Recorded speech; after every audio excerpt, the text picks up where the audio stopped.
అందరికీ నమస్కారం. మరి డాక్టర్ సుధాకర్ అనే టీడీపీ నాయకుడు ఎందుకట్లా చెప్తా ఉన్నామంటే, సుధాకర్ బాబు పాయకారావుపేట సీటు 2019లో ఆశించి ఆయన ఉద్యోగానికి రాజీనామా చేసిన లెటర్ ఇది. దీని అంతటి మనకు ఎవరున్నారని మనం ప్రత్యేకించి చెప్పాల్సిన పని లేదు. మన టీం అందరికి కూడా పెద్ద ఆర్టిస్టు చంద్రబాబు నాయుడు గారు. చంద్రబాబు నాయుడు గారు దళితుల జీవితాలతో ఆడుకోదలుచుకున్నాడు, ఆడుకుంటానే ఉన్నాడు. మొదటి నుంచి దళితులను అడ్డు పెట్టుకుని ఏదో ఒకటి చేస్తానే ఉన్నాడు. దళితులు సర్వనాశనం చేసిన వ్యక్తి ఎవరైనా ఉన్నారంటే ఈ రాష్ట్రం మొత్తం మీద కూడా చంద్రబాబు నాయుడే, మరో వ్యక్తి కాదు. అలాగనే చంద్రబాబు నాయుడు కుట్రలకి కొల్లులకి చాలా మంది పార్టీల నుంచి వెళ్ళిపోయిన వాళ్ళు ఉన్నారు. చాలా మంది తప్పక మౌనంగా బరాయించే వాళ్ళు ఉన్నారు. బరాయించే వాళ్ళ పాపం చాలా మంది రాజ్యసభ సీట్లు ఆశించి భంగపడి ఇంకా కూడా చావో బతుకు అక్కడే ఏడుద్దాంలు అన్నట్టు తయారయ్యారు. కాబట్టి చాలా మందికి ఒక్క మాట అయితే నేను చెప్పదలుచుకున్నాను. సుధాకర్ బాబు వృత్తాంతం ఏంటి అనేది అందరికీ తెలిసిన విషయమే. సుధాకర్ బాబు నిన్న రాష్ట్ర ముఖ్యమంత్రి వర్యులు జగన్మోహన్ రెడ్డి గారిని ఏ స్థాయిలో దూషించారనేది ప్రత్యేకించి చెప్పాల్సిన పని లేదు. వీడియోలో ఎన్ని కూడా ఉన్నాయి. ఒక గవర్నమెంట్ డాక్టరు బాధ్యత కలిగిన వ్యక్తి మాట్లాడే భాష అట్లా ఉంటుందా అంటే లేదు, ఖచ్చితంగా టీడీపీ నాయకులు అయితేనే అట్లా మాట్లాడతారు, మరో వ్యక్తి అయితే అట్లా మాట్లాడే పరిస్థితి లేదు అని చెప్పి నిన్న సుధాకర్ బాబు ప్రవర్తన. సుధాకర్ బాబుని ఎందుకు ఎంచుకున్నారంటే దళితుడు కాబట్టి ఏదో జరిగిపోయింది అన్యాయం, ఇతనికి అన్యాయం జరుగుతూ ఉంది కాబట్టి ఈ చేసినవన్నీ కూడా వైఎస్ఆర్ పార్టీకు ఈ ప్రభుత్వానికి అంటగట్టాలని చూస్తామన్నారు. చంద్రబాబు నాయుడు గారి పప్పులు ఉడికే పరిస్థితి లేదు. ఎందుకంటే మీడియాలో అడ్డంగా దొరకడం మొదటి నుంచి చంద్రబాబు నాయుడు గారికి వాళ్ళ టీంకు ఉన్న అలవాటే. నిన్న సుధాకర్ బాబు మాట్లాడిన వెర్షన్ తర్వాత చంద్రబాబు నాయుడు గారు ఒక ప్రెస్ మీట్ రిలీజ్ చేశారని చెప్తున్నారు. అది ఎప్పుడు డేట్ వేసిందంటే మొన్నటిది ఎప్పుడుదో డేట్ వేసింది. ఆయన మాట్లాడింది నిన్న అయితే మొన్న డేట్ మీద ఉంటుంది. చంద్రబాబు నాయుడు గారు ఎప్పుడు కూడా ఎక్కడో చోట దొరికిపోతానే ఉంటారు. ఎందుకంటే ఇదంతా ఆర్టిస్టులను పెట్టి చేయించే కార్యక్రమం కాబట్టి తప్పకుండా వాళ్ళకి ఒక పద్ధతి, ఒక సిద్ధాంతం ఉండదు. కాబట్టి ఒక రాజకీయ పార్టీ కోసమో ప్రజల కోసమో పోరాడే వ్యక్తులు వీళ్ళు కాదు. కాబట్టి ఈ కోణంలో ఆలోచిస్తే ఖచ్చితంగా వీళ్ళందరూ కూడా ఆర్టిస్టులు అనేది తెలిసిపోతానే ఉంది. కాబట్టి సుధాకర్ బాబు మానసిక స్థితి ఏంటి, ఎట్లా ప్రవర్తించాడని నిన్న చూస్తే మన ఊరికి అర్థమవుతా ఉంది. మరి ఇంత జరుగుతున్నా కూడా ఇంకా కూడా టీడీపీ పార్టీని పట్టుకొని వేలబడుతూ దళితుల ఆత్మగౌరవాన్ని తాకట్టు పెట్టుకుంటూ అందులోనే చంద్రబాబు నాయుడు ఏం చెప్తే చేయడం దిగదారి బతికే దళిత నాయకులారా ఒకసారి గమనించండి. మీరందరూ కూడా మీరు అనుకుంటున్నారు మా జీవితాలు బాగుపరచాలి, మేము వరకు బాగుంటే చాలు, మా కుటుంబాలు బాగుంటే చాలనుకుంటున్నారు. కానీ ఈ రాష్ట్రం మొత్తం మీద కానీ దళితులు ఎక్కువ మంది ఉన్న పరిస్థితులు. కాబట్టి వాళ్ళందరి కోసం మీరు బతకాలే తప్ప మీకోసమో చంద్రబాబు నాయుడు గారి కోసం టీడీపీ వాళ్ళు ఇచ్చే కాస్త కూస్తో దానికి ఆశపడి చేయడం మాత్రం కరెక్ట్ విధానం కాదు. అది మార్చుకోవాల్సిన బాధ్యత మీ అందరిపైన ఉంది. వీళ్ళందరూ కూడా టీడీపీ నాయకులు డాక్టర్ సుధాకర్ అనే వ్యక్తికి ఏదో జరిగిపోతా ఉంది, ఏదో అయిపోతా ఉందంటే ఫస్ట్ నుంచి చంద్రబాబు నాయుడు గారు దాంట్లో బయలుదేరిన వాళ్ళు ఎంతమంది ఉన్నారో మనం లెక్క తీస్తే ఇంతమంది అని చెప్పలేని పరిస్థితి. అందులో ఇప్పుడు ఈ మధ్య ఈ పుల్కాలాగా ఈయన ఆయన దొరికాడు సుధాకర్ బాబు. కాబట్టి సుధాకర్ బాబుకు నేర్చుకోవాల్సింది ఏంటంటే చంద్రబాబు నాయుడు ఎందుకు మన మీద ఇవన్నీ నేర్పుతున్నాడు, నా చేత మాత్రం ఎందుకు ఇవన్నీ చేపిస్తున్నాడని ఖచ్చితంగా సుధాకర్ బాబు ఆలోచించుకోవాలి. అందులో ఉన్న దళిత సంఘాలు, దళిత నాయకులు అందరూ కూడా ఆలోచించుకోవాలి. రాజధాని ప్రాంతంలో దళితులకు, ఎస్సీలకు, ఎస్టీలకు, బీసీలకు, మైనార్టీకి ఇళ్ల ప్లాట్లు ఇస్తామంటే కోర్టుకెళ్లి దాన్ని అడ్డుకొని దాన్ని ఏ విధంగా పూర్తిగా నాశనం చేసే దిశగా చంద్రబాబు నాయుడు అడుగులు వేశాడు మనందరూ తెలియదు కాదు. ప్రతి ఒక్క దానికి కోర్టుకు వెళ్లడం, మంచి పని చేస్తూ ఉంటే దాన్ని అడ్డుకోవాలనే విధంగా చంద్రబాబు నాయుడు తయారైతే ఇంకా కూడా చంద్రబాబు నాయుడు గారే దళితులను అనగదొక్కుతారు. చంద్రబాబు నాయుడు గారి నాయకులే దళితులను కొడతారు, తిడతారు, చంపుతారు, మరి వ్యవస్థరం చేసి కొడతారు. వాళ్లే మళ్ళీ దళితుల గురించి మాట్లాడుతూ ఉంటారు. ఎంత ఆశ్చర్యంగా ఉంటుందంటే వాళ్ళు చేసే చేష్టలో. మరి అలాంటి చర్యలు చేసే వ్యక్తులు కూడా మళ్ళీ దళితుల గురించి మాట్లాడి ఇంకేదో జరిగి మాకు చంద్రబాబు నాయుడు గతంలో అది చేశాడు, ఇది చేశాడని చెప్పింది. చంద్రబాబు నాయుడు దళితులకు ఏం చేశారు చెప్పాలి అని అంటే ఒక్కటి కూడా చెప్పే దమ్ము కానీ ధైర్యం కానీ ఒక్కళ్ళకి లేదు. గతమంతా కూడా దళిత సామాజిక వర్గాన్ని చంద్రబాబు నాయుడు మోసం చేసుకుంటూ రకరకాల ప్రలోభాలు పెట్టుకుంటూ కులాలను విడగొట్టుకుంటూ మరి అడ్డరూట్ల ముఖ్యమంత్రి అయిన చంద్రబాబు నాయుడు గారు ఇవాళ 151 సీటు రాష్ట్ర ప్రజలందరూ కూడా ఎన్నుకొని జగన్మోహన్ రెడ్డి గారిని ప్రేమించి ఆయన మీద నమ్మకంతో ఓట్లేస్తే అది జీర్ణించుకోలేక అధికారం పోయిందనే పిచ్చితో తప్పంలో చంద్రబాబు నాయుడు గారు అంత నీచానికని దిగజారుతాడు.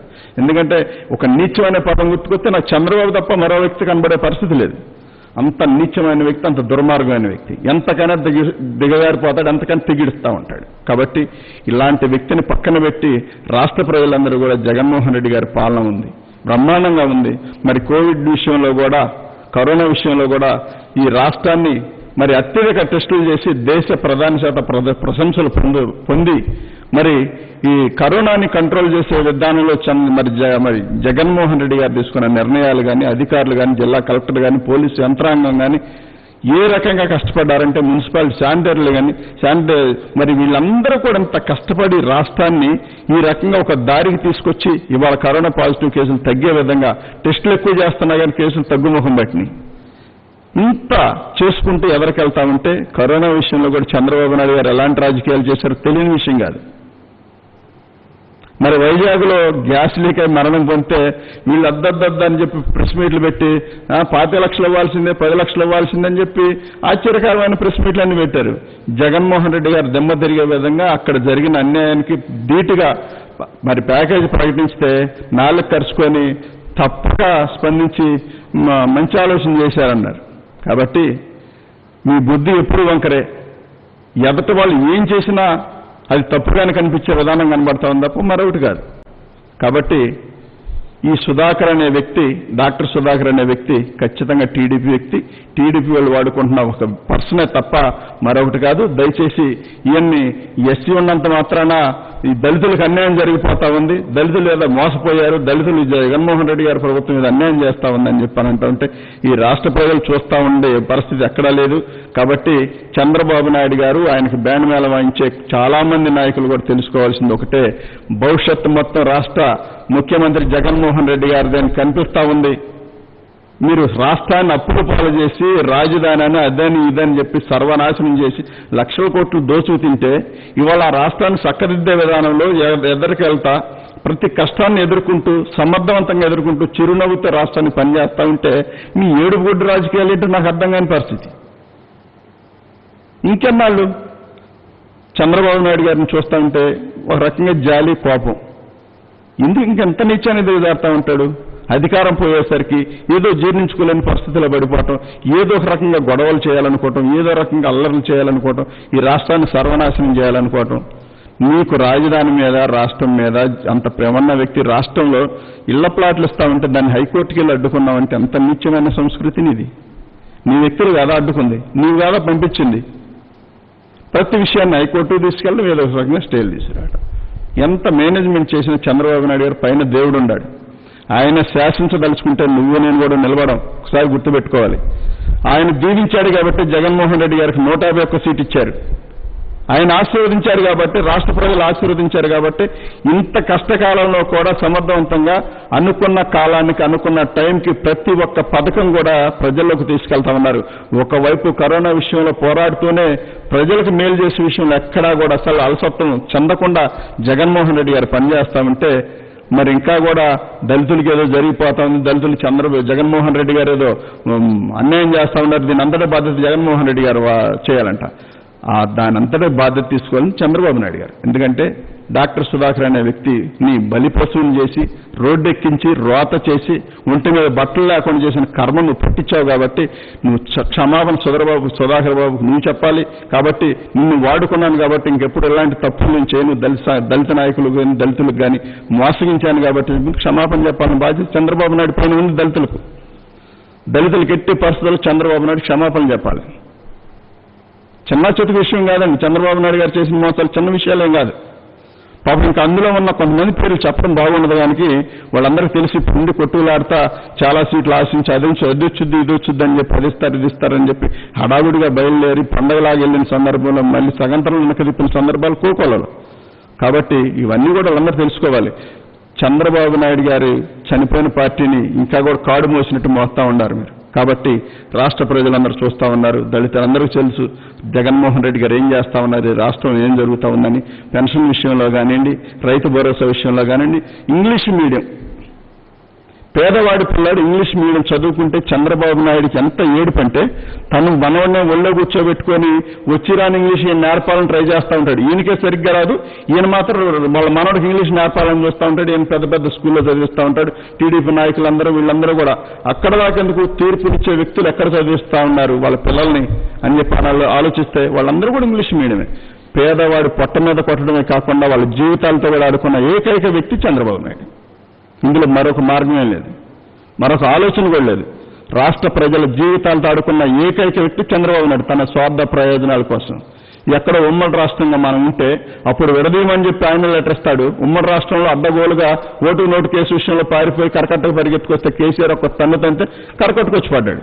ఆ వ్యక్తి వచ్చి మళ్ళీ కరకట్ట రాజకీయాలు మొదలేసి కొంపలు గోల్చడం మొదలేసి అడ్డగోలుగా ఇక్కడ భూములన్నీ కాజేసేసి భూములు తీసేసుకొని పూలింగ్ కానీ అదాన్ని ఇదాన్ని తీసుకొని ఏదో 5 సంవత్సరాలు సింగపూర్ టెక్నాలజీ నా దగ్గర ఉండి ఎరగదీసేస్తానని చెప్పిన వ్యక్తి తీరా 4 బిల్డింగులు కట్టేసరికి సతికిల పడ్డాడు.